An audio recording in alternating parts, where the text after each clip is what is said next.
Economista Alberto Bernal, muy buenos días. Doctor Fernando, muy buenos días, muchas gracias por invitarme a su programa, mil saludos a Edmar, a Vanessa, a toda la mesa y a toda la audiencia. Bueno, usted es uno de los grandes especialistas colombianos en mercado de capitales, ha venido a Colombia a trabajar por este país y está enterado a fondo de cosas que les han contado. Y la gran pregunta que nos hemos hecho aquí en la Hora de la Verdad es ¿qué país económico va a recibir el presidente Iván Duque? Porque sobre esto hay que hacer un inventario. Aquí no podemos recibir el país sin que sepamos qué país es el que vamos a recibir. Por ejemplo, en materia de déficit fiscal, tenemos clara la situación y sabemos qué va a tener Iván Duque en materia fiscal y en materia de tesorería para finales del año, porque ya va viendo unos síntomas tan preocupantes como que, por ejemplo, a soldados colombianos los dejan casi morir de hambre en los alrededores de Tumaco porque no hay con qué mandarles vituallas, no hay con qué mandarles alimentos. Pero ¿cuál es la situación? ¿Qué nos quiere usted contar del tema, economista Alberto Bernal? Pues mire, doctor Fernando, yo le cuento que yo estoy participando, como todos saben, en el empalme. Mi trabajo ha sido más tratar de ayudar en todo lo que tiene que ver con mercados de capitales, con cuestión que tiene que ver con regulación financiera, con la situación, digamos, de la banca y digamos, los posibles chicharrones que se están viendo, que se podrían ver ahí, digamos, en el futuro. Una labor que yo más podría llamar como macroprudencial, que es tratar de buscar las cosas que nos podrían generar problemas o que podrían generarle problemas al presidente Iván Duque en los próximos 4 años, ¿no? Yo no estoy específicamente en la parte que está mirando las cifras más inmediatas de Hacienda, esas son otras personas, y creo que va a haber un informe para el presidente, si no estoy mal, para el 15 de julio, en lo cual pues digamos, el grupo tenemos que escribir nuestras conclusiones y dárselas al presidente, y ahí pues obviamente se van a incluir muchísimas de las cosas, ¿no?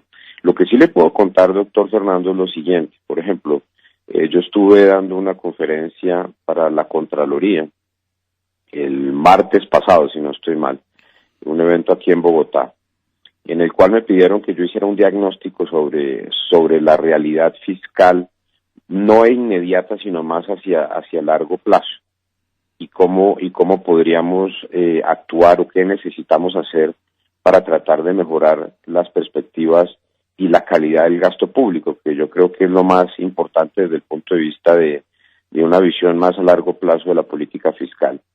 Y yo les contaba un par de datos a la audiencia en la Contraloría y a la prensa después, que me gustaría compartirlos con usted, doctor Fernando, porque yo creo que la audiencia no los conoce. Y creo que es muy importante para la discusión que tenemos que tener de aquí en adelante como país. Déjeme darle los siguientes números, doctor Fernando. En Colombia, el gobierno, o sea, el erario, está subsidiando en este momento anualmente, todos los números que le voy a dar son anuales. En este momento, por cada pensión que se paga en Colombia, el gobierno central está subsidiando anualmente 20 millones de pesos. O sea, la diferencia entre la contribución que hubo de las personas que se están retiradas en este momento y lo que están recibiendo es de aproximadamente 20 millones de pesos al año, lo que implica que el gobierno central está subsidiando 42 billones de pesos del sistema pensional colombiano en este momento. En el programa adulto mayor, que reciben aproximadamente 1.9 millones de colombianos un subsidio, el Estado gasta 1.4 billones de pesos. O sea que mal contado, el Estado subsidia aproximadamente 600.000 pesos. Entonces, para una pensión son 20 millones, y esto es anual, para un adulto mayor son aproximadamente 600.000 pesos. Para un enfermo en Colombia, que subsidie, digamos, el sector público esa persona, su tratamiento, es aproximadamente 900.000 pesos. Y para cada niño que se está educando en este país a través del sistema público de educación, se está gastando desde el punto de vista del Estado solamente 3.5 millones de pesos. ¿A qué voy con todo esto que le estoy contando, doctor Fernando? Que la calidad del gasto público en este país y la priorización del gasto público en este país es realmente impresentable. Estamos gastando 20 veces más subsidiando pensiones altas en este país comparado con el subsidio de subsistencia de un viejito en, digamos, Tumaco, Colombia, o Nariño, o en cualquier pueblito en Nariño, para darle una subsistencia a este adulto mayor. Entonces, estamos gastando muy mal y no tenemos los recursos suficientes para hacer eso. Entonces, a mí me parece que uno de los retos más grandes del presidente Duque es que le tiene que contar a Colombia esto que yo le acabo de contar a usted, doctor Fernando. Porque yo creo que si la gente comienza a oír estos números, va a entender esas cosas. Déjeme darle un número adicional. La pensión más alta que existe en Alemania, la de la o sea, cuando se retire Angela Merkel, la pensión que va a recibir mensualmente es de 2.100 euros. Esa es la máxima pensión que recibe una persona en Alemania. En Colombia, la pensión más alta es de 6.100 euros. O sea que la pensión en Colombia, un país muchísimo más pobre que Alemania, es 3 veces mayor que en ese país. Y uno se pregunta, pero ¿cómo puede suceder eso? ¿Cómo puede ser posible que nos estemos gastando todo el recurso del erario público, en un gasto ineficiente como ese? ¿Aló? Sí, señor, lo estamos escuchando con mucha atención. Entonces yo me pregunto y digo, aquí hay algo que simplemente no estamos teniendo esa discusión lógica y los colombianos por alguna razón no queremos tener esa discusión, porque cuando yo toco estos datos, yo veo en las caras de las personas que me están escuchando a veces como diciendo, oiga, este señor Bernal puede que tenga razón, pero es que una reforma pensional, eso va a ir en contra de los trabajadores. Y yo digo, es que es totalmente lo contrario. Nosotros necesitamos recambiar las pensiones para que nuestros trabajadores y nuestros niños tengan mejores beneficios.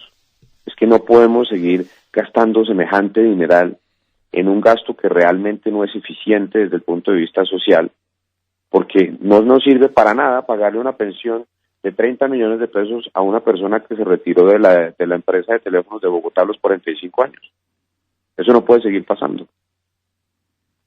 Qué horror.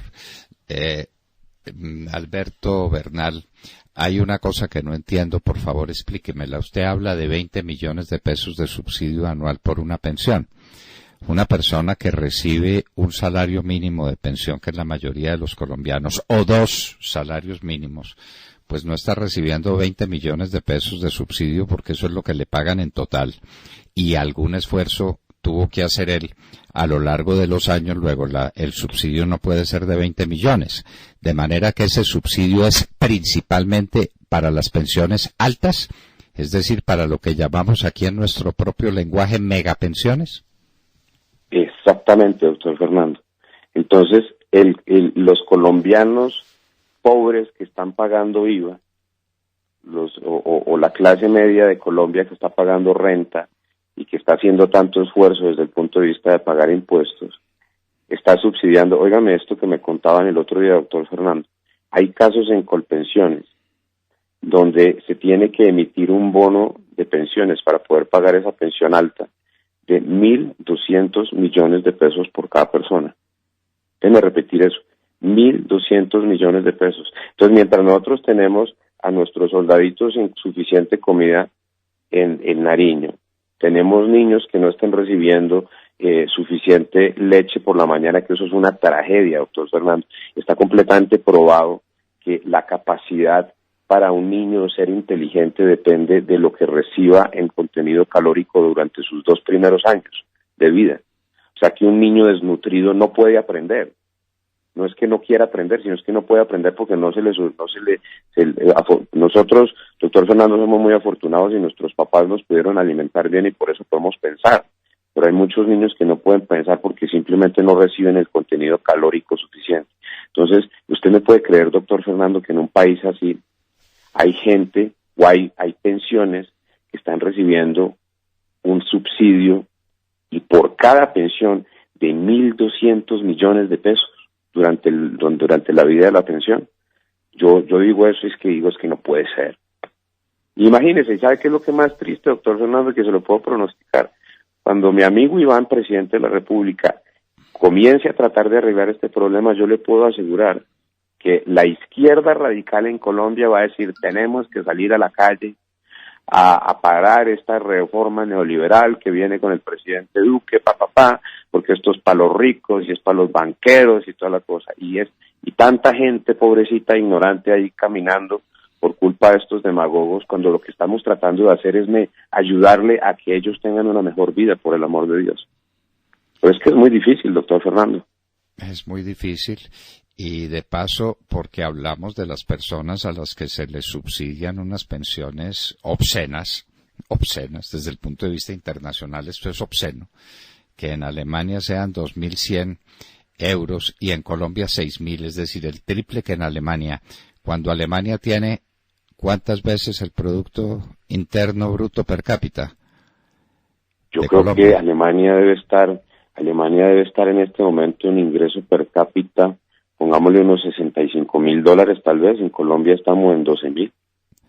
Entonces Alemania es cinco veces el ingreso nuestro per cápita y nosotros pagamos 3 veces las megapensiones que pagan en Alemania. Entonces esto dice uno, esto no es posible. Y cuando se hace un esfuerzo por controlar esas megapensiones, para ponerlas al nivel, además para controlar el regalo que se le da a los megapensionados. Es que ese es el tema más irritante. Es que esos pensionados tuvieran derecho porque han elaborado a lo largo de los años o han construido un capital suficiente para pagar esas pensiones, dice uno, pues hay que respetarles ese derecho. Pero cuando no es así, cuando es un regalo de los colombianos pobres a los ricos, dice uno, esto tiene que cambiar, esto no puede seguir siendo así. Entonces es una reforma pensional la que se impone simplemente porque no vamos a tener con qué mantener este ritmo. Usted que ha hecho proyecciones, esto va a ir creciendo y creciendo y creciendo. ¿Hasta dónde, hasta cuándo y hasta qué capacidad tendrá el erario colombiano para asumir el costo de semejantes pensiones? Pues es que esa es la cuestión, doctor Fernando. Como esto es una bola de nieve.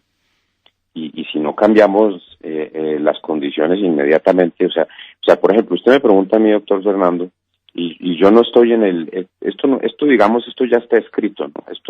Esto hay bastantes expertos en Colombia que han escrito al respecto y tienen muy buenas ideas. Por ejemplo, Alberto Carrasquilla el otro día decía, en una columna en El Tiempo, estudios sobre cómo arreglar eso, esto ya está. O sea, esto no hay que inventarse la rueda. Entonces, ¿qué hay que hacer? Por ejemplo, hay que cambiar las reglas de juego sobre cómo se calcula la pensión de los funcionarios que reciben estas megapensiones.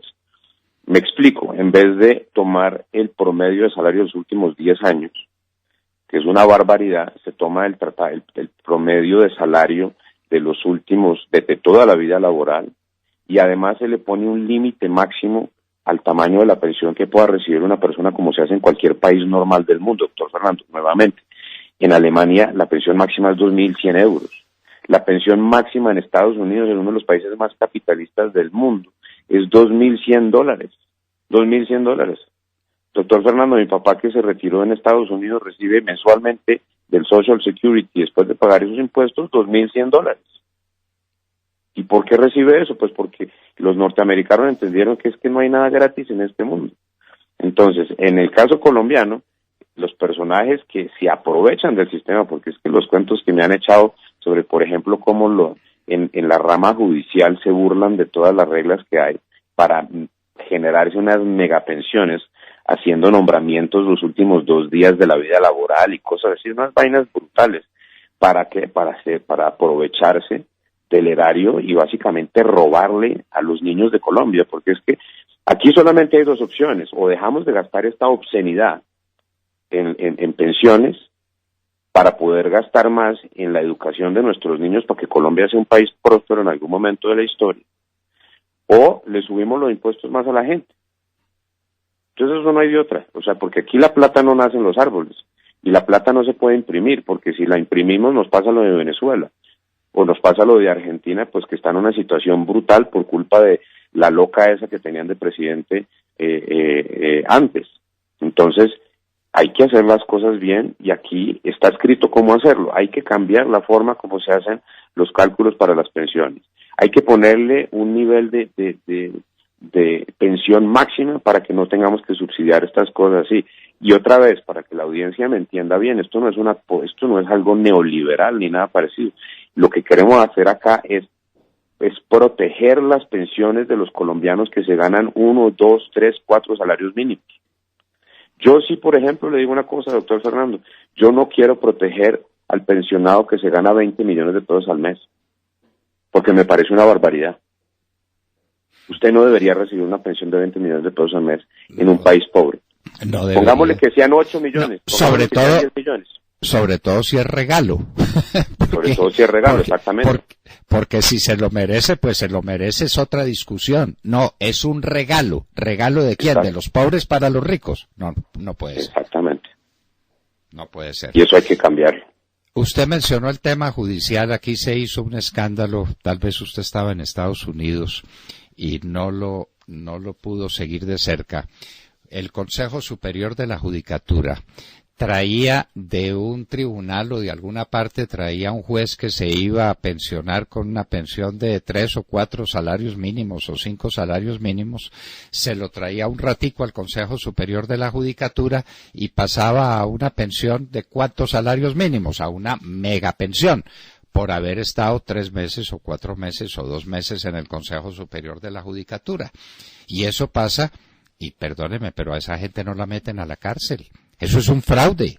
Eso es un fraude contra el erario.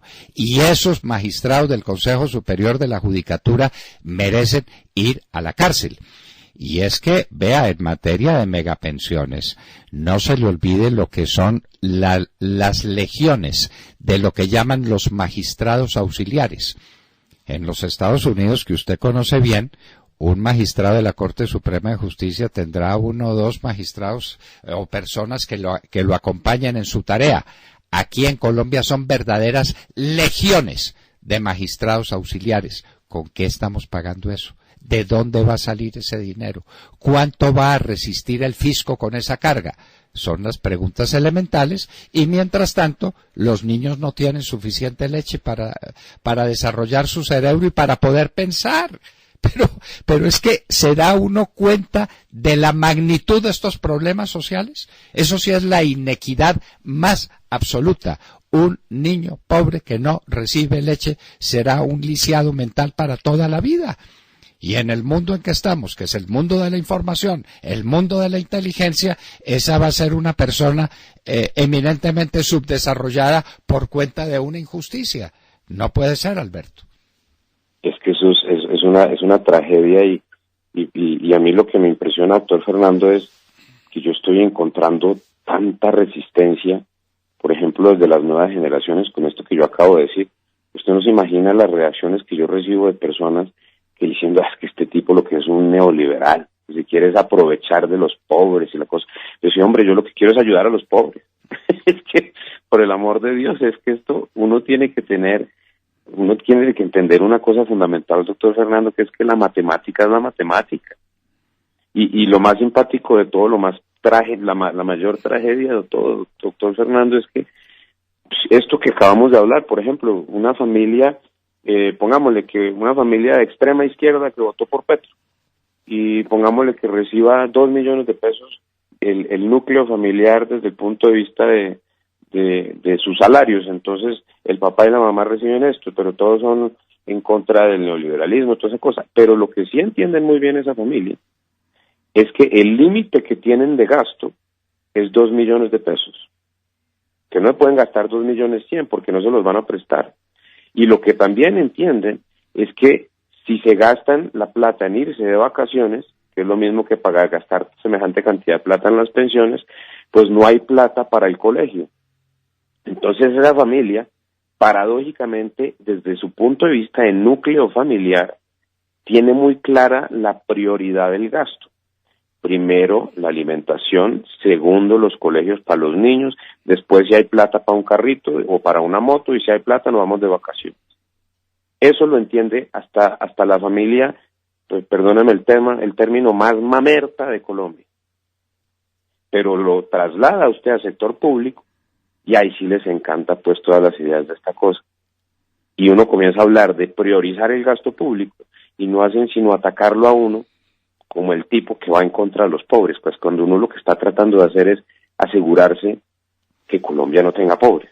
O sea, yo gasto gran parte de el tiempo que tengo para leer estudiando el milagro económico del sudeste asiático. Y yo le tengo dos cosas para contar, doctor Fernando. Ese milagro económico es muy sencillo y tiene dos componentes fundamentales. El primero, y el más importante, el respeto a las reglas, que es básico. El día hasta que no compensemos en este país, por ejemplo, yo ya ayer bajaba, anteayer, el sábado, bajaba yo de la finca que tiene mi familia en la Unión Cundinamarca, y ya estaba en Bogotá, etcétera, iba a bajar por la 85 con la séptima. Y pues allá hay un carril, uno nomás, para coger a la izquierda. ¿Por qué diablos tenía que tener yo 7 taxistas adelante en tercer y cuarto carril? Pues no hay derecho. ¿Por qué no podemos respetar esa regla tan sencilla? Donde respetáramos esa regla tan sencilla, pues cambiaría completamente Bogotá y cambiaría completamente Colombia. Y el segundo tema del sudeste asiático, ellos sí lo entendieron desde el principio. Ellos no es que sean más inteligentes que los colombianos. Lo que sí lograron entender es que el sector público tiene que comportarse como se comporta la economía familiar. El día en que nosotros entendamos eso, doctor Fernando, cambia Colombia, porque dejamos de gastar en semejantes barbaridades y se acaba el espacio para que la gente no arme o sea, algo increíble después de oír lo que usted acaba de contarle a la audiencia sobre la legión de magistrados auxiliares que tienen estos personajes. Que eso, yo estoy totalmente de acuerdo con usted, doctor Fernando. Estos tipos son unos criminales. Eso es un fraude. Es que no puede ser eso. Y esto es un cartel de la toga, es una grosería absurda de este país. Son unos criminales. Eso que hicieron en el Consejo Superior de la Judicatura, de traerse gentes que se ganaban X millones de pesos, un buen salario de juez o de magistrado, para ganarse 3 veces más o 4 veces más en el Consejo Superior de la Judicatura y jubilarse con unas pensiones obscenas, eso es un acto criminal. Pero aquí no lo entendemos así. ¿Y eso en qué desemboca, Alberto? Desemboca en un endeudamiento feroz. Si usted me autoriza, yo le doy otra llamadita más adelante en estos días para que hablemos del endeudamiento de Colombia, porque toda esta fiesta alguien la tiene que pagar. ¿Y quién la va a pagar? La vamos a pagar los colombianos. ¿Y de dónde vamos a sacar la plata para pagar? Como esa es la especialidad suya.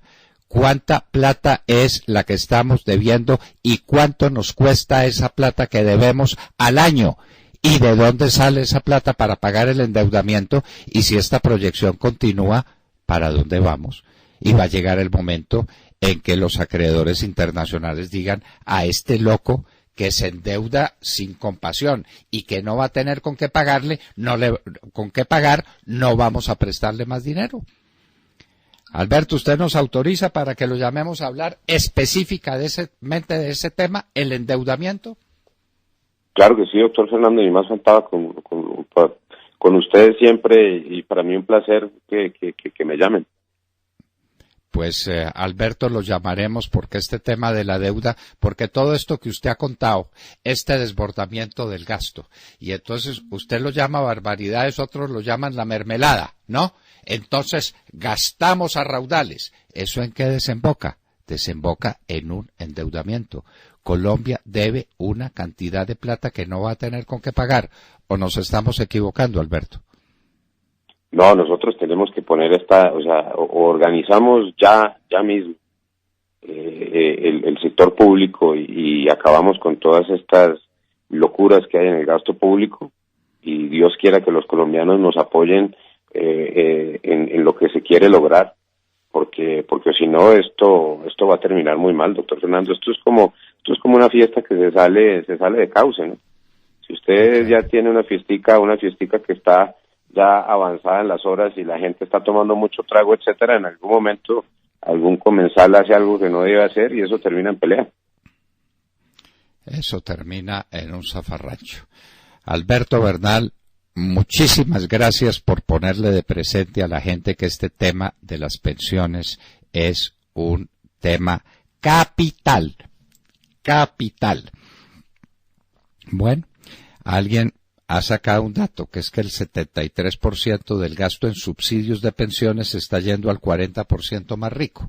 Pues, en fin, esa cifra o cualquier otra es pagando las megapensiones de los magistrados, de los congresistas, de los magistrados auxiliares. Alberto, pónganle atención a ese cuento de los magistrados auxiliares y de los salarios que devengan y de las pensiones que hay que pagarles.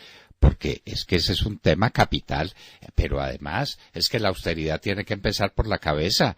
Esto de que la austeridad esté por cuenta de los pobres y de la clase media colombiana, esto no puede ser. Alberto Bernal, un abrazo muy estrecho. Gracias por estar en Colombia, porque nos va a ayudar a librar una batalla, la batalla por la verdad.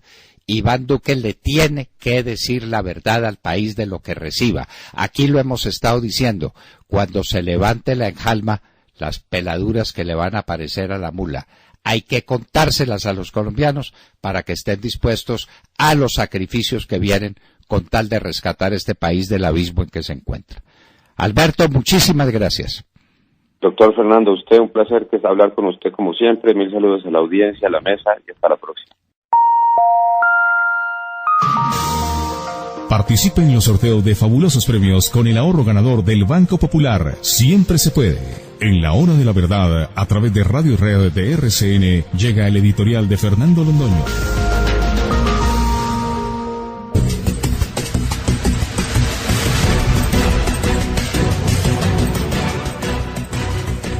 En las democracias modernas hay un principio no escrito en ninguna parte, pero que funciona, porque la ciencia política se encarga de buscar las cosas que funcionan, porque debe ser así, porque así es.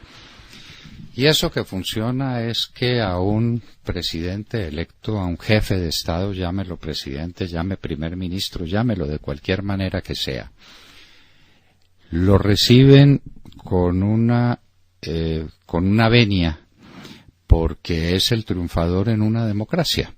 La democracia consiste en que la minoría respeta a la mayoría y que la mayoría se va a encargar de respetar a la minoría y de permitir el libre tránsito a lo que se llama la oposición. La oposición que no hay para qué calificarla, de oposición reflexiva, de oposición de esta manera o de otra. La oposición civilizada en lo que la democracia consiste. Y a ese nuevo gobierno se le hace no solamente la venia inicial, usted ganó, lo felicito, usted es el triunfador, maneje ahora el país dentro de las reglas que están fijadas en una democracia y de acuerdo a un programa de gobierno que usted ha propuesto y que es el vencedor, sino que se le concede lo que se llama en francés, porque la institución no es de origen francés, el descubrimiento de que esa institución existe es francés y se le llama la grâce de l'État, la gracia del Estado. Eso consiste en que en un primer año se le da un compás de espera al mandatario para que haga y diga lo que parezca que debe decir y hacer para encauzar el nuevo gobierno, el gobierno que se ha creado por obra de la mayoría. En la grâce de l'État al presidente se le permite que ensaye sus fórmulas, que haga sus propuestas, que encauce el país y después del primer año, si la oposición dice esto está bien o esto está mal, aquí se está equivocando y en eso que se está equivocando nos oponemos y le proponemos al pueblo, al francés, al holandés, al danés, al americano, al que sea, le proponemos al pueblo que haga una oposición. una oposición de acuerdo a las reglas generales, y es que las mayorías son las que mandan, teniendo las minorías los derechos de no ser conculcadas, de no ser golpeadas brutalmente, de no ser irrespetadas. En eso consiste la democracia. Aquí estamos asistiendo, mis queridos amigos, a un hecho insólito, y es que Iván Duque no se ha posesionado, no ha definido ni siquiera cuál es su equipo de gobierno, no ha hecho un inventario del país que está recibiendo, que para eso están trabajando las comisiones de empalme, que lo están haciendo con más seriedad y con más puntualidad y con más profundidad que nunca se intentó en la historia de Colombia. Y lo están recibiendo, como diríamos popularmente, en las espuelas. Es decir, ya por ejemplo, Iván Duque es el responsable de los líderes sociales que están asesinando en todos los lugares del país. Iván Duque no se ha posesionado, pero ya está matando. ¿Está matando desde el Estado? ¿Es que tiene una comisión de matones encargada de darle muerte a los líderes sociales? ¿Qué es lo que significa este tema de los líderes sociales? Gravísimo que a la gente en Colombia le estén matando. Gravísimo y completamente inaceptable. Pero, ¿por qué están matando a esas personas que llaman líderes sociales? Algunos lo son. Es que es el jefe de acción comunal de una vereda que estaba opuesta a las siembras de coca y que estaba proponiendo la sustitución de cultivos y lo mataron. Ese es el caso de un líder social. ¿Son esos todos los casos? ¿O son personas que gradúan de líderes sociales después de muertas?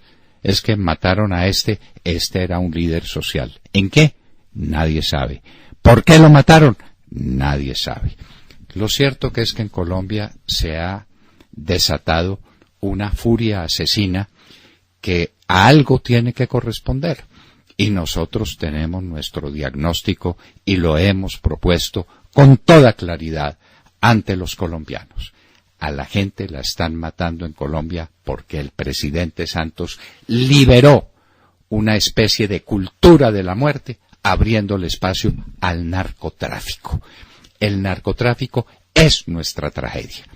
A la gente la están matando o para que los narcotraficantes se restituyan o para que recuperen unas tierras que les está quitando el Estado. O los están matando o los están desplazando, que es un tema que no se toca suficientemente, para crearle espacios a las rutas del narcotráfico o para crearle espacios a las siembras del narcotráfico y a los laboratorios donde se elabora la pasta de coca o donde se elabora el clorhidrato de cocaína. La tragedia de Colombia se llama el narcotráfico. Y esas son las causas fundamentales de las muertes de los líderes sociales. El que se oponga a que haya cultivos ilícitos, el que se oponga a que su territorio sirva de ruta de desplazamiento de los bandidos que están llevando la cocaína a alguna parte, el que se oponga a mantener los cultivos ilícitos y quiera que ellos se sustituyan por algún otro producto que le dé a la gente manera de vivir, pero manera de vivir sin sobresaltos, sin que se les roben a sus hijos, sin que los atraquen en la mitad de una calle, en una vereda cualquiera. A ese hay que matarlo y lo están matando.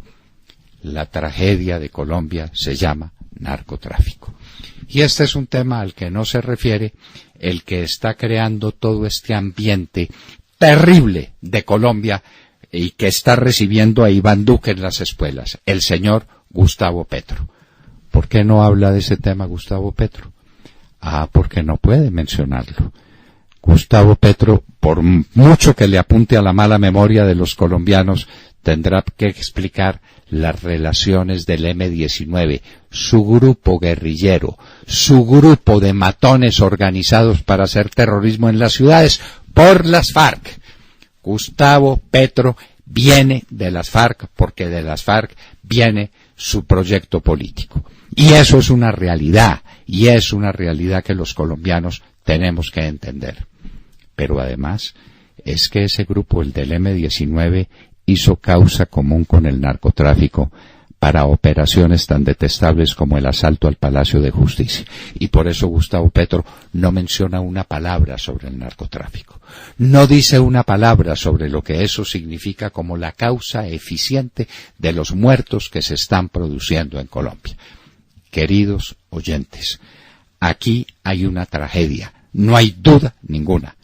Esas personas que han matado nunca las debieron matar. Nunca debieron matar a un solo de ellos. No nos podemos acostumbrar a la cultura de la muerte.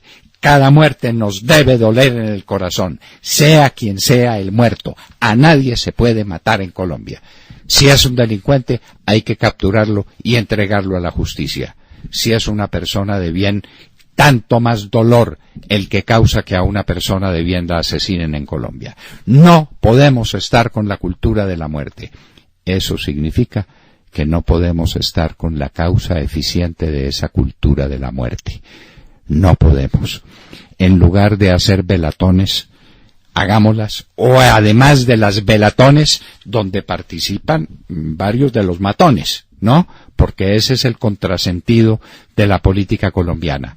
Pero además de velatones, protestemos por el origen de las muertes que se están produciendo, por el narcotráfico. El narcotráfico es lo que creó en las ciudades el problema insondable de las ollas del microtráfico, que son el origen de gran parte de la tragedia de la inseguridad en las ciudades. Y en los campos, ni qué hablar. En los campos donde hay pleno empleo, según el DANE, porque todos están ocupados en alguna cosa, y esa alguna cosa puede ser una actividad ilícita. La tragedia colombiana se llama narcotráfico, que es también la tragedia en la economía colombiana, porque las industrias no pueden progresar, porque tenemos un tipo de cambio mentiroso, labrado en el exceso de dólares que hay en la economía proveniente del narcotráfico. Aquí nada funciona, ni la industria, ni el comercio, nada, porque todo está dominado por la cultura del narcotráfico, que es el origen de nuestra tragedia, contra lo que hay que protestar, y no contra un presidente que no ha tenido tiempo de posesionarse y que en lugar de la grâce de l'État lo van a recibir con manifestaciones violentas el mismo 7 de agosto para protestar contra una persona que viene cargada de buenas intenciones, que va a ser capaz de transformar este país y que merece todo nuestro respaldo y que no puede ser recibido en las espuelas por quienes están protestando por unos muertos con los que nada tiene que ver Iván Duque, distinto de estar lamentando su muerte, llamando a los colombianos a la conciliación y a la concordia y esperando que el 7 de agosto sea un nuevo amanecer, porque para eso votamos la inmensa mayoría de los colombianos, por un nuevo amanecer. Vamos a escuchar el editorial del doctor Fernando Londoño Hoyos en la hora de la verdad, 7 de la mañana, 31 minutos. Radio Red de RCN, grandes audiencias, en la hora de la verdad, al oído.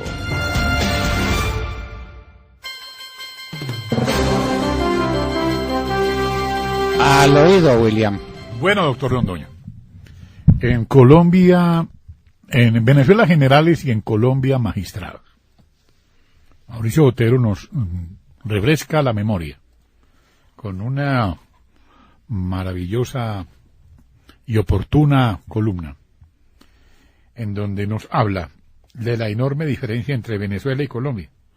Es que aquí, en vez de multiplicar a los generales, nos dio por multiplicar las altas cortes y a los magistrados.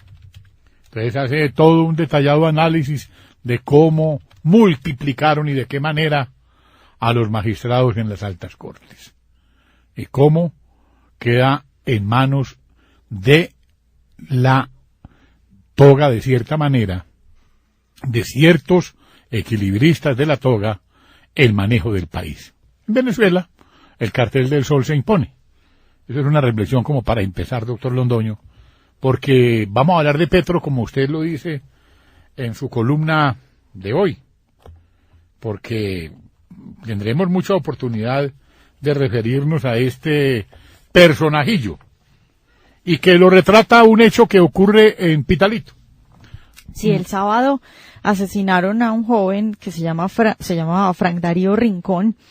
Y les cuento, por ejemplo, que El Espectador, en su nota de ayer sobre ese asesinato, la titula "Asesinan al coordinador de la campaña de Petro en Pitalito, Huila". En ese artículo, El Espectador dice que desde la campaña de la Colombia Humana se había alertado de amenazas a líderes en todo el país, y que este asesinato se suma al de la lideresa que coordinó la campaña en Cáceres, Antioquia.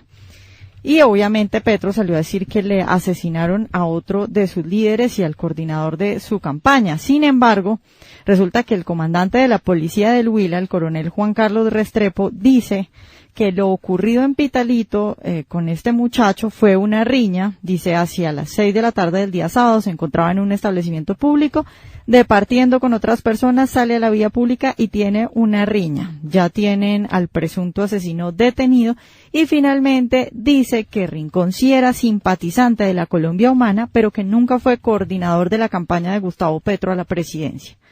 ¿Qué nos muestra esto? Pues de nuevo más mentiras. Petro coge cualquier asesinato que sucede y dice que la víctima, que obviamente se tiene que castigar a quien lo asesinó, pero Petro sale y dice que la víctima era coordinador de su campaña, lo cual es falso, y además dicen que lo asesinaron por ser coordinador de la campaña. Por eso recojo la columna suya de hoy. En las dos orillas. En las dos orillas. Porque usted dice una vaina. Yo no hablo, digamos, yo no me expreso ni por Twitter, ni me expreso por Facebook, entonces ya me están inventando también columnas de Facebook que desde luego no son mías en absoluto, porque no he tenido un Facebook jamás, ni lo leo, los Facebook de otros, y mucho menos lo produzco porque no tengo Facebook, no lo he tenido jamás. Pero me lo inventaron. ¿Y quién me lo inventó? Pues eso viene de la Colombia Humana, ¿o de quién más? De la bodega de la Colombia Humana. De la bodega de la Colombia Humana, ahí viene. Y ya me habían inventado otra cosa, que era un artículo contra la consulta, contra la corrupción, con lo que no estoy de acuerdo. Yo no estoy de acuerdo. ¿Para qué consultas? Tengamos fiscales, tengamos jueces, aplicamos las leyes existentes, pero dejarnos manejar por Claudia López para hacer una columna anticorrupción, pues eso me parece un desaguisado. Y jamás he insultado a Claudia López, ni a su compañera, ni me interesa su manera de vivir y la respeto. Ese es su problema. Jamás he dicho una palabra en contra de ellas y me las ponen en boca mía en un Facebook originado ¿en dónde? En la famosa bodega. Bueno, pero claro. Y retuiteado por Matador. Pero por supuesto, no se demoró un segundo antes de retuitearlo y no ha tenido el valor ni la decencia de pedir disculpas, de ofrecer disculpas o de decir, me engañaron, este Facebook no es de Fernando Londoño, porque además no puede ser, pero eso sí, a la carrera, a difundirlo, a ver cuánto daño podía hacer. Entonces Mi columna se llama Petro, de mal perdedor a incendiario. Y recuerdo, William, señor, una frase del clásico castellano: lo primero que en la vida me ha parecido aprender no es a ganar la partida, sino a saberla perder. Qué belleza es. Saber perder. Qué hermosa lección, una de las que Petro nunca recibió en la vida. Ay, Dios. Entonces tenemos un Nerón suelto por ahí. No, y un mentiroso compulsivo. Sí. Vea, doctor, usted pregunta siempre qué ha dicho Petro sobre el narcotráfico. Pues este fin de semana tuiteó sobre el narcotráfico y dijo esto: ¿quiénes asesinan a los líderes de las comunidades en Colombia? El narcotráfico, que cada vez está más bajo el control de los carteles mexicanos. El narcotráfico siempre está en alianza con la clase política tradicional local. Temen perder las elecciones locales en 2019. Carteles mexicanos que están asociados con las FARC, y si no, vaya, pregúntele a Santrich. ¿Y quién eligió al señor, al retrato de Petro en México? Para que sigamos, pues. Bueno, pero yo tengo que celebrar que Petro por fin se pronuncie contra los narcotraficantes. Ahora está diciendo que el narcotráfico es de la clase política tradicional. Ujú. En esto resulta Álvaro Uribe también de narcotraficante. Pero no importa, por lo menos reconoce que el narcotráfico es la ocasión de todas nuestras desventuras. Y habrá que preguntarle, ¿por qué se asociaron los del M-19 con los narcotraficantes de Pablo Escobar para asaltar el Palacio de Justicia? Que vaya contestando cositas. Sí. Que tenemos muchas preguntas que hacerle en materia de narcotráfico al señor Petro. Bueno, pues entonces hablamos del estatuto de la oposición. Sí, está listo para ser sancionado por el presidente de la República, estatuto que trae varios asuntos que vale la pena darles una miradita, doctor Fernando. Les voy a enumerar algunos de los puntos que saqué de ese estatuto que será firmado por el presidente de la República. 5% adicional de financiación entre todos aquellos que se declaren en oposición. Los de la oposición, de ahora en adelante, tendrán 30 minutos mensuales en los medios de comunicación para poder pronunciarse sobre lo que están haciendo, sobre su oposición. ¿En cuáles medios de Lo definirá ¿cómo se llama? La Comisión Nacional de Televisión. Entonces será por televisión. No, pero les dan radio también. Tiene que dar radio también. Y televisión. También les tienen que dar sí, radio. claro. Con todos los fierros. Radio y televisión. ¿Y eso es por cuenta de quién? Del gobierno, del Estado. De ¿El nuestros Estado va a impuestos. pagar Sí, esa señor. publicidad? Sí, señor. Impuestos. Sí, señor. ¿Va a pagar esa publicidad? Sí, señor. sí. Claro. Tendrá un espacio de 20 minutos el día de la instalación de las sesiones del Congreso de la República a cargo del presidente de la República. Un espacio de 20 minutos para poder pronunciarse sobre lo que será la instalación del Congreso. Podrán controvertir las alocuciones presidenciales De modo que vamos a tener discurso del presidente abriendo el Congreso y discurso del jefe de la oposición. Sí, señor. Y recuerden ustedes quién dijo que iba a ser el jefe de la oposición, para que vayan alistándose al discurso. Podrán controvertir las alocuciones presidenciales dentro de los 2 días siguientes y en los mismos términos en que éstas se hubiesen realizado. Este derecho se puede ejercer máximo 3 veces al año. Sale el presidente de la República y puede perfectamente el otro día salir el jefe de la oposición a decir todo lo contrario de lo que ya ha dicho el presidente. Pero ¿quién escogió al jefe de la oposición? Porque No, él se proclamó, él se autoproclamó. Claro, porque es que No, hay un poco de pero vainas. ya el senador Robledo dice que no le jala Que ese no le jefe de la jala. oposición. Y No, en la Y que oposición Petro no lo representa a él, que Petro Y no él- representa a Robledo. y en la oposición la que tiene que elegir su jefe. Ese no queda elegido en las elecciones presidenciales. El jefe de la oposición, estamos hablando de la oposición parlamentaria, ¿no es cierto? Sí, señor. Muy bien. La oposición parlamentaria que se reúna y que diga quién es el jefe de la Porque oposición. no creo que Robledo pues vaya a salir a... No, Petro dijo, no, pues como yo voy a ser senador y soy el que más votos ha tenido, más que cualquier otro senador, pues yo soy el jefe de la oposición. Eso es perfecto. lo que dice Gustavo El que Petro. más votos ha tenido, pero no para el Senado. No para el Senado, claro. Pues por eso. Y la oposición es la oposición en el Senado. Vamos a ver cómo sale esa pelea aquí. Hay que seguirla de muy cerca, sí señor. Establecerán los de la oposición el orden del día durante 3 días de las sesiones en el Congreso en cada legislatura. Tendrán un puesto en la mesa de... señor. Es decir, serán presidentes del Congreso. Pues La ellos sí oposición van a va a ser manejarlo presi- por 3 días, sí Ah. señor, sí. Sí, Bueno. es cierto. Siendo Tendrán un el puesto en la... presidente del Congreso, que es el que fija O sea, que la, eso lo va a la sancionar. mesa. El Congreso elige una mesa y es la mesa la que prepara El orden del la día. agenda, Sí, señor. el orden del día. Bueno, Entonces, durante 3 días será el jefe de la oposición el que organice el orden del día, dejando a la mesa directiva a un lado. Pero es que es más, van a tener un puesto en la mesa directiva de las plenarias de las corporaciones públicas. Obligatorio, ahí va a haber una persona de la oposición. siempre lo ha habido, Pero pues en este caso, no sé para qué lo repiten. siempre lo ha habido. En la mesa de la oposición siempre ha habido un reparto y una de las vicepresidencias se le entrega a los partidos minoritarios. Bueno, ahí También, no hay nada nuevo. También ¿Qué tendrán más? la posibilidad de derecho a réplica, eso también existe, derecho a réplica frente a los tergiversaciones o ataques públicos proferidos por el presidente de la República, ministros, gobernadores, alcaldes, secretarios de despacho, directores o gerentes de entidades descentralizadas y cualquier otro alto funcionario judicial. Eso no le veo nada de nuevo, porque eso existe y eso se da. Tendrán al menos una de las posiciones en la mesa directiva, en las plenarias del Congreso, también lo sabíamos, eso existe. Determinan el orden del día también. ¿Qué otra cosa hay nueva frente a eso? Quienes hagan parte de esos movimientos de oposición no podrán ser designados en cargos del gobierno, pues ni más faltaba, ni siquiera dentro de los 12 meses siguientes a su renuncia al movimiento político. O sea que el caso de Clara López no se podría dar nuevamente. Recuerden que Clara López era oposición al gobierno Santos y terminó de ministra. Y listo, esto en líneas generales es el famoso estatuto de la oposición con el que se estrenan los partidos de las FARC y el partido no, porque Petro no tiene partido a fin de cuentas, los decentes que apoyaron a Gustavo Petro. Bueno. Vamos a ver pues esto cómo se maneja. ¿Quién es el autor de ese proyecto? Esto es parte del gobierno porque hace parte de la implementación del acuerdo. Ah, ese es el acuerdo. Que eso lo va a con los sancionar FARC. el... Son las FARC.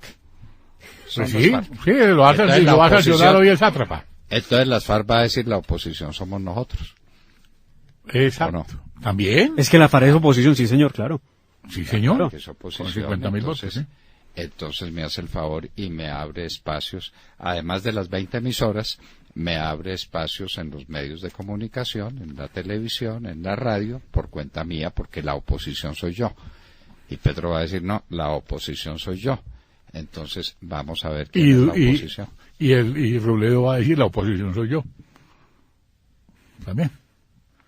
El presidente electo pide que no se posesionen exguerrilleros involucrados en crímenes de lesa humanidad, en una petición a la JEP, y que en su lugar las FARC nombren a representantes sin ese tipo de cargos pendientes. Mire lo que va a pasar el viernes. El viernes arrancan las audiencias para la Justicia Especial para la Paz y llaman a los 32 guerrilleros que son parte del secretariado y parte del Estado Mayor. Del secuestrariado, mejor. Eso, del Para secuestrariado. salir de eso rápido. Exacto, entonces son del secuestrariado, como dice William, y del Estado Mayor de las FARC. Sí. Son 32. De los 32, 7 de los 10 que van a ocupar curules en el Congreso de la República están citados, entre ellos Jesús Santrich, a presentarse a la JEP.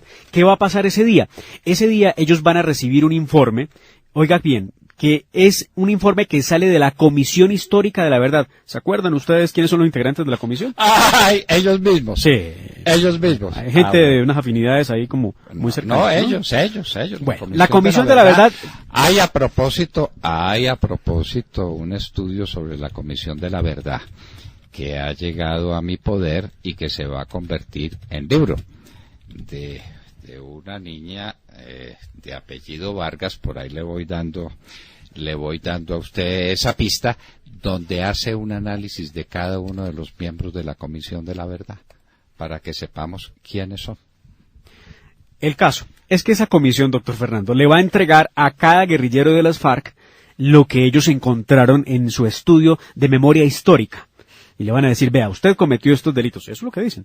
Y la Fiscalía va a entregar también 360 y tantos procesos judiciales en contra de ellos solo por los delitos de secuestro y desapariciones de secuestrados. No, Es lo entonces no va a aparecer ninguno. Pues, Porque usted no secuestró nunca a nadie, entonces lo absuelve la Comisión de la Verdad, Lo retuvo. queda absuelto por la JEP y entonces se posesiona en el Congreso de la República, porque aquí en Colombia nadie ha secuestrado a nadie. Sí, no son retenciones. Los secuestrados de las FARC no existieron. Entonces, ¿sabe a qué conclusión vamos a llegar? a que son inocentes, sí. No, que hicimos la paz con los que no eran. Pero ¿con quiénes se hacía la paz? Mire, con los secuestradores, los homicidas, los que estaban al frente, los que estaban en la guerra, porque había que terminar la guerra. Y si estos no secuestraron, pues no estaban en la guerra. Pero mire usted, reciben el reporte, estos señores de las FARC, reciben el reporte y paso siguiente, ellos van a hablar sobre si es cierto o no lo que se dice en esos reportes y de esa manera habrán cumplido con el primer requisito para estar en la JEP, que es aportar verdad y reconocimiento. Sí, para mañana, un general comparecerá ante la JEP, ¿cierto? Sí, señor. por primera vez un general irá a la JEP, es el general en retiro Henry Torres Escalante, quien ya recibió Pregunta, ¿va a confesar delitos de lesa humanidad o delitos de algún género? ¿Qué tal? ¿El general? ¿Qué tal? Pues, no, pregunta, no, porque pero es ¿qué tal? condición. Pero No, es que hoy, a mí me llama mucho la atención el requisito, doctor Fernando. Dice, reconocimiento de verdad. Yo creo que si uno va y dice que uno no tiene nada que ver, pues dirán que uno no está reconociendo. y bueno, recibió una citación, será el primer miembro de las fuerzas militares que va a comparecer ante la JEP por su presunta participación en 2 casos de falsos positivos del año 2007. Porque él se inscribió. Sí. Entonces, una de dos. O va a decir que sí cometió el delito, en cuyo caso pues quedan las fuerzas militares. Imagínese un general de la República haciendo falsos positivos. O va a decir, yo no tengo nada que ver con eso, y entonces lo van a mandar para la justicia ordinaria. Ahí es donde veremos el rasero de los señores de la justicia especial. Muy bien. Y en un minuto estaremos con Alberto Schlesinger, decano de la Escuela de Economía de la Universidad Sergio Arboleda, quien nos hablará de cómo se está manejando la economía venezolana en estos momentos. Y mientras tanto les decimos que les hablábamos ¡al oído! 7:49. www.lahoradelaverdad.com.co. Escúchenos desde cualquier parte del mundo a través de nuestra página de internet. Opinión, deportes, cultura y entrevistas. Visítenos y participe. www.lahoradelaverdad.com.co. Pase la voz.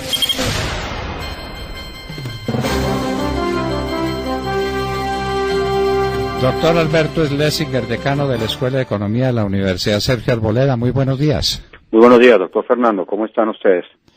Muy bien, señor. Bueno, hace ya varios años usted viene haciendo comentarios sobre la economía venezolana y diciendo qué va a pasar y cómo la economía venezolana no va a ser viable. Ahora le tenemos que preguntar cómo funciona una economía que no es viable. ¿Cómo es posible una economía donde la inflación es del 20.000 o del 50.000 o del 300.000%? Nadie sabe cómo está funcionando económicamente Venezuela hoy. A ver, doctor Fernando, si usted me permite, antes de hacer comentarios sobre ese tema, quisiera hacer un comentario que me parece relevante, y es la decisión que ha tomado el presidente electo, Iván Duque, con respecto a Venezuela en el sentido de no nombrar embajador, lo cual es clarísimo porque un régimen que es ilegítimo y que ha llegado al poder, pero que además ejerce el poder en la forma que lo ejerce, pues no puede Colombia, a través del nombramiento de un embajador, reconocer esa realidad. En segundo lugar, una recomendación que me parece muy importante, y es que yo creo que lo de Venezuela puede llegar al punto crítico en cualquier momento. Internamente nosotros deberíamos tener una especie, en este momento en que estamos en procesos de empalme y de mirar la realidad nacional, que es importantísimo tenerlo claro y que el país tenga unas cuentas claras, un corte de cuentas de qué es lo que se está recibiendo. Es una sugerencia de poder tener un grupo interdisciplinario tanto del sector privado como del sector público que esté analizando muy de cerca la situación de Venezuela y esté definiendo una estrategia y un plan de acción para cuando ese momento crítico se produzca. No solamente por los factores de orden público que todos conocemos y de interés nacional, como es todo el tema de los desplazamientos que sigue aumentando a unas velocidades muy grandes y que obviamente cuando ese momento crítico llegue, pues los desplazamientos se van a convertir en un problema realmente muy grave de manejar. Sino por otro lado la presencia del narcotráfico, el papel que Venezuela desempeña como fue puerto de salida del narcotráfico colombiano y la presencia de los grupos guerrilleros de todas las pelambres que están ubicados en territorio venezolano y que frente a ese cambio y a esa crisis que se va a producir tenemos que tener nosotros muy claramente establecida la actitud que debemos tomar.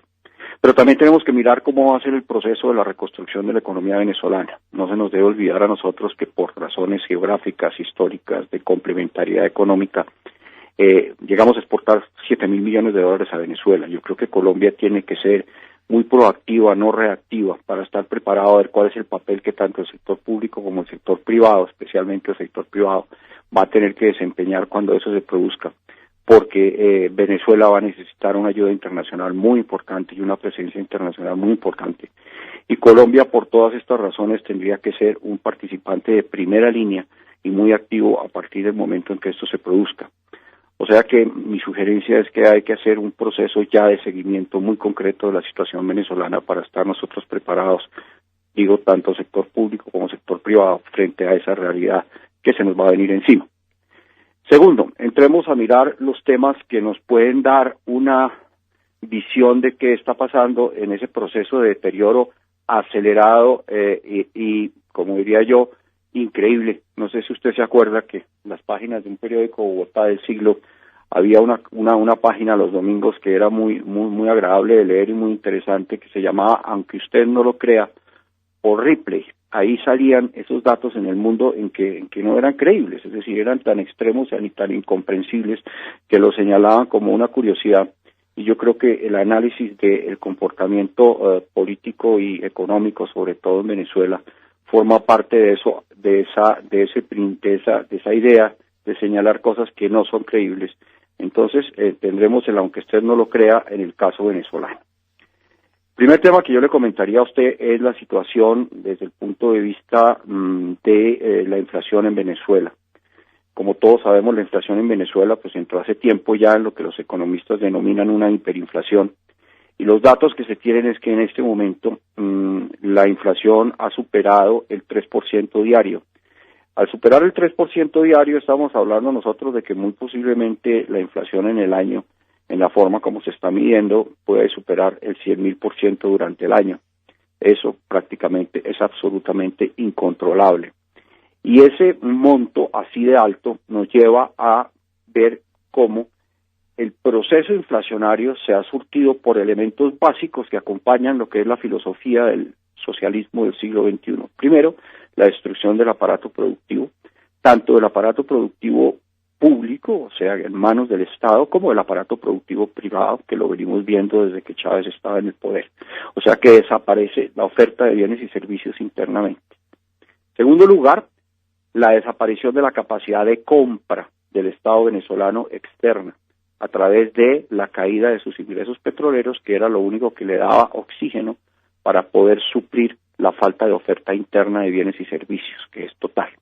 ¿Eso a qué nos está llevando, doctor Fernando? A estas cifras que forman parte, como le digo yo, del, aunque usted no lo crea, de Ripley.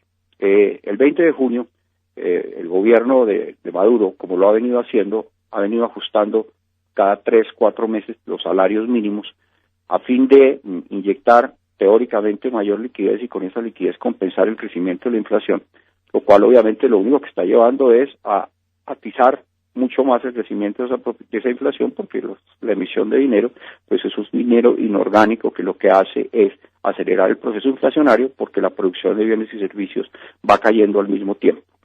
Le voy a poner este ejemplo. En el último año, los analistas venezolanos han señalado que el salario mínimo venezolano aumentó en un 2.500% en un año. Mientras tanto, la inflación, o sea, el crecimiento de los precios, aumentó en un 30.000%, lo cual demuestra que la pérdida de capacidad adquisitiva del venezolano pues es inconmensurable. Hoy por hoy, después de ese aumento que se hizo del salario mínimo en Venezuela, que pasó de 1 millón de bolívares en dinero a 3 millones de bolívares, o sea que lo triplicaron, y a través de un pago en especie que se da, que permite, es una especie de bono de alimentación, quedó en un total de 5.2 millones de bolívares el salario mínimo venezolano, que entre otras cosas lo percibe cerca del 70% de la población venezolana. Cuando la cotización del dólar paralelo, según nos lo da el indicador del famoso Dollar Today, en este momento está en 3.500.000 bolívares por dólar. Eso quiere decir que el salario mínimo en Venezuela está un poquito por encima de $1 y si lo miramos pues con relación al euro, pues obviamente mucho menos. ¿Cómo estamos dentro del contexto de América Latina? El país que tiene un salario mínimo más alto en dólares dentro de América Latina es Panamá. Eso nos da un contexto. En Panamá el salario mínimo está en $744, la Argentina en 544, en Chile está en $456, el caso de Colombia está en cerca de $269, y aún Cuba, el país más atrasado de América Latina, ya no por encima de Venezuela, el salario mínimo es de $23 y en Nicaragua es de $115. Pues en Venezuela el salario mínimo es de $1.2, $1.3 en comparación con lo que se está pagando en el resto de países de América Latina, incluido Cuba. ¿Eso cómo se refleja desde el punto de vista de la capacidad adquisitiva? La canasta básica, o sea, la canasta de productos básicos que consume el venezolano, en este momento está en cerca de 300 millones de bolívares.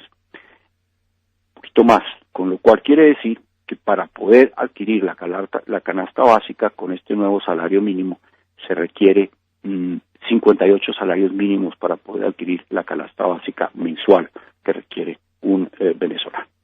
Esto nos demuestra la situación que existe, el caos total que existe desde el punto de vista de producción, desde el punto de vista de inflación, desde el punto de vista de alimentación, de capacidad adquisitiva. Pero dentro de todas estas distorsiones, yo sí quisiera traer una distorsión que nos demuestra la irrealidad de lo que está pasando en Venezuela. Vamos a comparar, y los datos que tengo son los últimos que hay, cuánto se puede adquirir en términos de petróleo, porque todos sabemos que la gasolina internamente ha sido subsidiada históricamente en Venezuela y ese subsidio no se ha levantado. ¿Cómo se compara poder adquirir un galón de gasolina en Venezuela frente a otros productos que se pueden adquirir por un valor relativamente similar? La comparación es la siguiente, doctor Fernando. Una lata de atún de 140 gramos, una lata mediana, hoy en día está costando aproximadamente 6,5 millones de bolívares. Y un galón de gasolina, ellos lo calculan en litros, yo hice la conversión a galones, de 95 octanos, o sea, la gasolina de mayor octanaje, la de mayor precio, está costando 6 bolívares. Eso quiere decir que usted puede adquirir, con lo que paga por una lata de atún, óigame esta cifra, puede adquirir 282,000 galones de gasolina. Y si bajamos al precio de la gasolina corriente, o sea, la gasolina de menor octanaje, la de 91 octanos, pues usted con lo mismo que le cuesta una lata de atún, valor que dimos de 6,5, aproximadamente 6,5 millones de bolívares, pues puede estar adquiriendo cerca de 1.693.000 galones de gasolina. Eso le demuestra a usted, doctor Fernando, las distorsiones tan brutales que tienen hoy en día la economía venezolana. Para no hablar de otro tipo de productos, así como una lata de atún le cuesta a usted 6.4 millones de bolívares, y el salario mínimo no se nos olvide que es de 5.2 millones de bolívares, o sea que con un salario mínimo no compraste una lata de atún. El kilo de carne está aproximadamente alrededor de 5,5 millones de bolívares, con lo cual tampoco con el salario mínimo puede adquirir usted un kilo de carne. Se habla ahora... Un kilo de carne al mes, perdóneme que insista, pero es que a veces pierde uno el horizonte. Tiene toda la razón, muchas gracias por la aclaración. Sí, señor, así es. Ahora que se está hablando, y este es otro dato para que quienes lo oyen y quienes están vinculados a la Fuerza Armada lo tengan en cuenta, ahora que se está hablando del famoso artículo ese que compara el número de generales que hay en Venezuela con el número de magistrados que hay en Colombia, acaba de haber hace poco un aumento que tuvo que hacer Maduro, obviamente para mantener tranquilos a los militares, un aumento en los salarios a los militares, que generó pues un escándalo en Venezuela. Además se dijo una frase que me pareció muy importante: la situación de una sociedad se mide cuando gana más un policía que un maestro, y la verdad es que en Venezuela están ganando muchísimo más los que están vinculados a la Fuerza Armada que los que están vinculados a la docencia o los que están vinculados a la justicia. Óigame esta cifra, doctor Fernando. Con ese aumento que se hizo, que fue un aumento desmedido, es decir, en cifras se excedió de lo que podía. Un general hoy en día en Venezuela, ¿sabe cuánto está ganando al mes? $147, lo cual equivale a 426,000 pesos colombianos.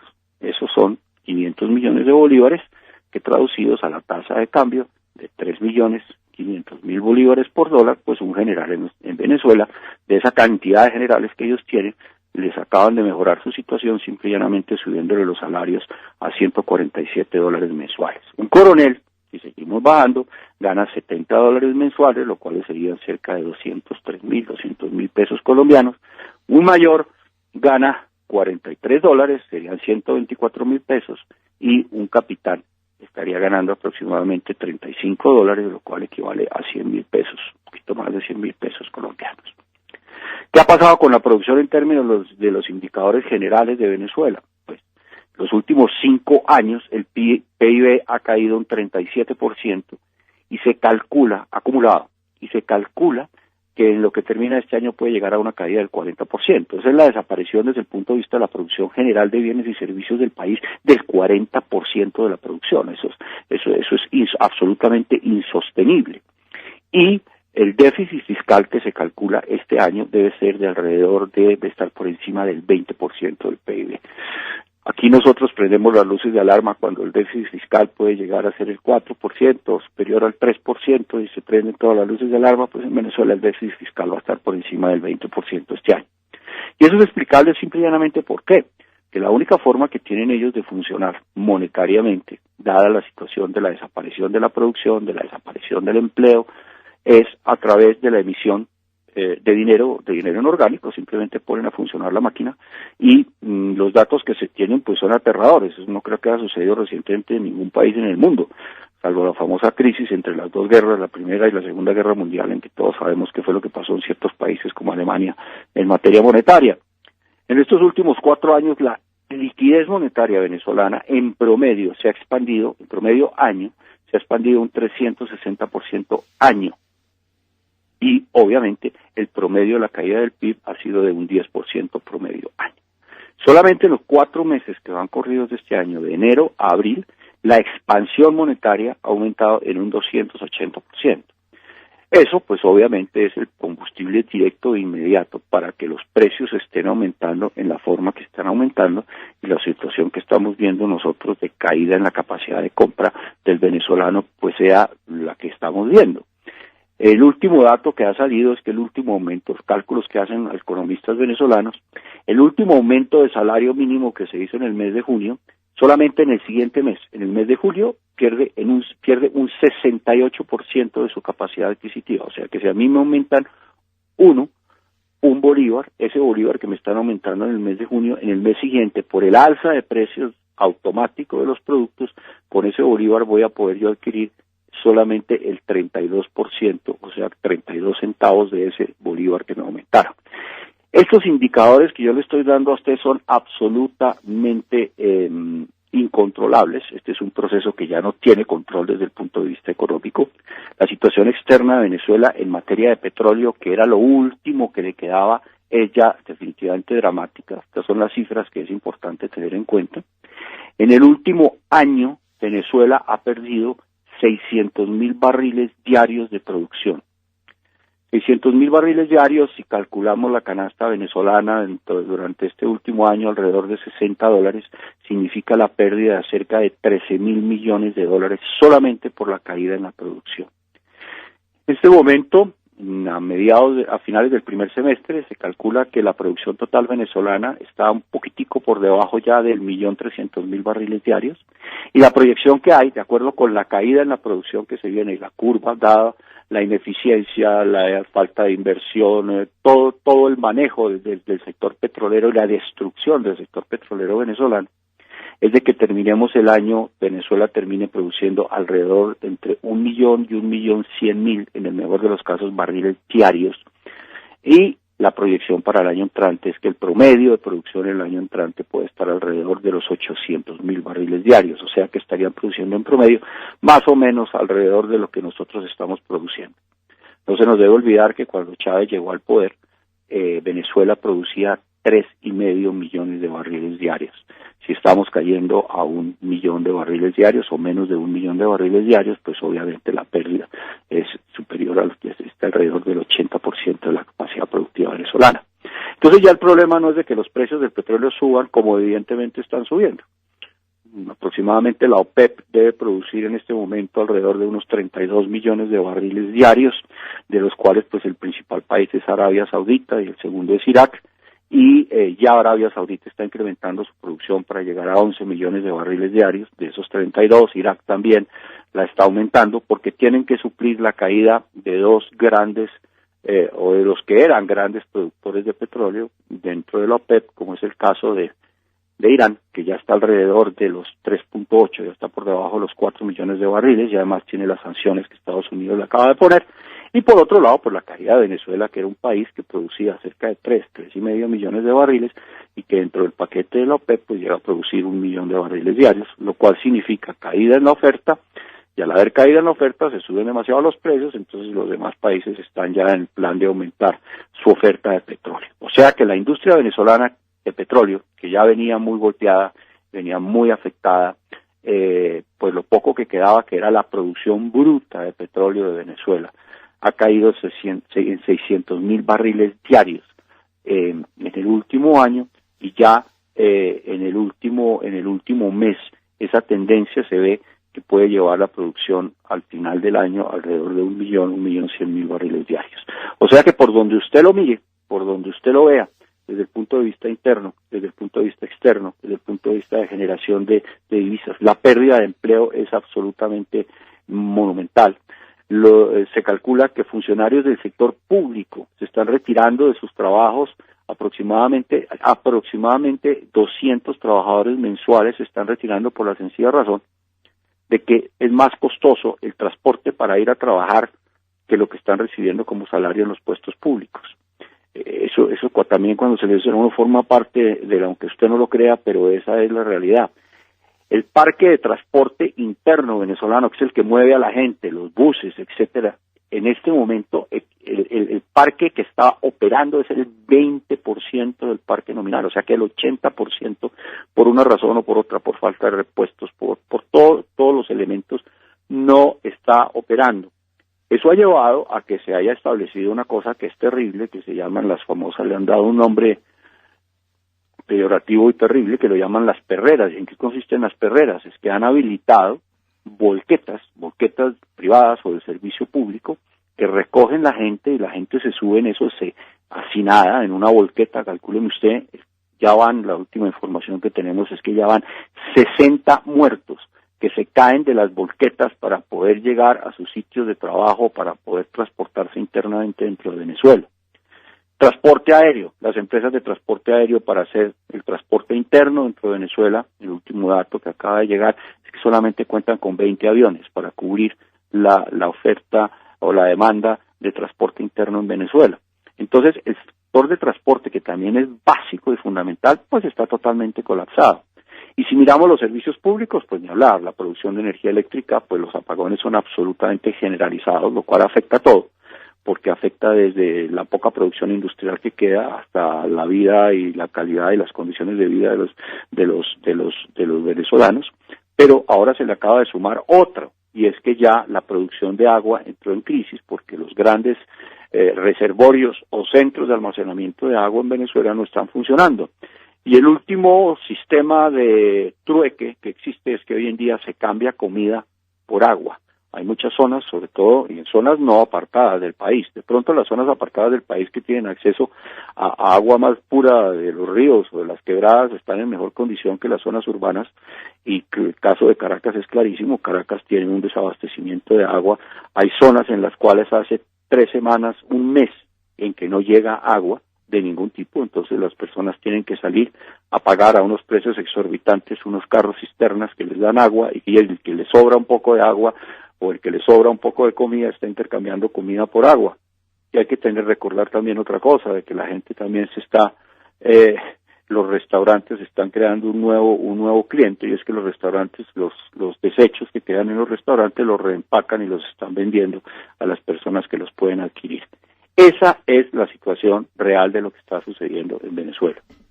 Por su lado, el régimen, que hemos podido ver unos movimientos importantes, hubo un momento en el cual se dijo que había una ruptura entre el señor Maduro y el señor Diosdado Cabello. El señor Maduro trató de intervenir directamente en el funcionamiento del Partido Socialista Único de Venezuela que dirige Cabello. Finalmente eso no fue así, hubo un enroque, como se dice en ajedrez. El señor Cabello pasó a ser el secretario general de la Asamblea Nacional Constituyente, famosa venezolana, que es la cual centraliza todos los poderes y en teoría de la cual depende el señor Maduro, y la señora Delcy, quien estaba de directora de la Asamblea, pues pasó a ser vicepresidenta ejecutiva.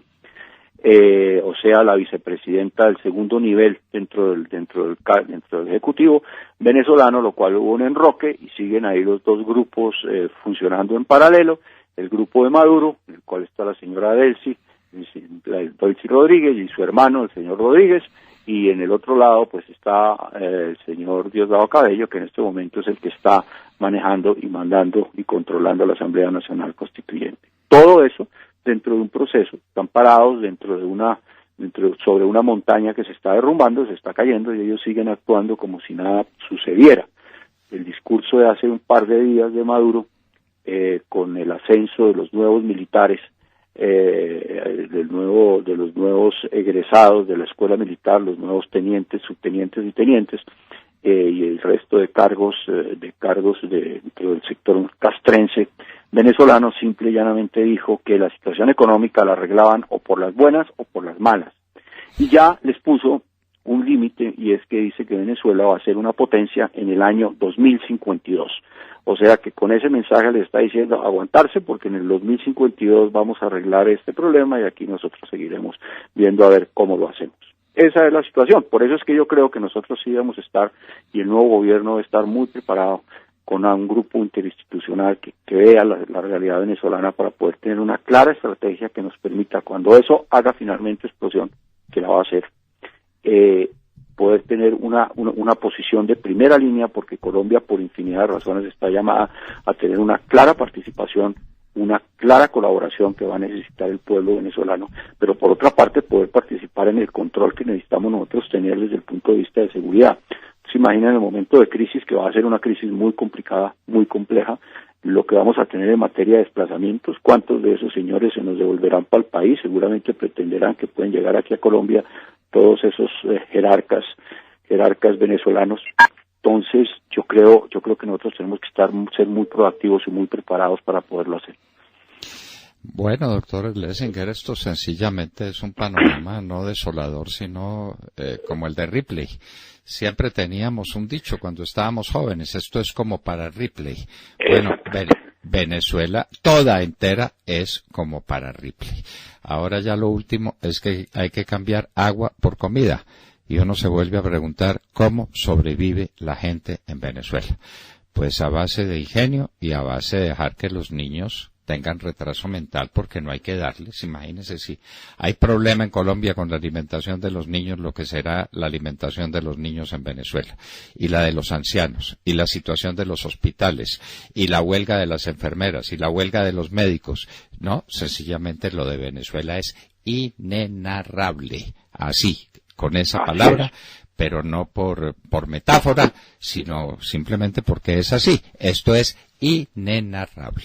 Doctor Alberto Schlesinger, muchísimas gracias por estar con nosotros en la Hora de la Verdad. Con el mayor gusto, doctor Fernando. Socialismo del siglo XXI. Venezuela, el más claro ejemplo. ¿Quieren de eso? Bueno, nadie quiere ni un bocado de lo que está pasando en Venezuela, y los venezolanos se nos van a venir todos para acá. Ya se están viniendo.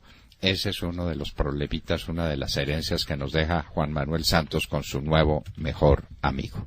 Son las 8 de la mañana, 15 minutos. Escuchan La Hora de la Verdad.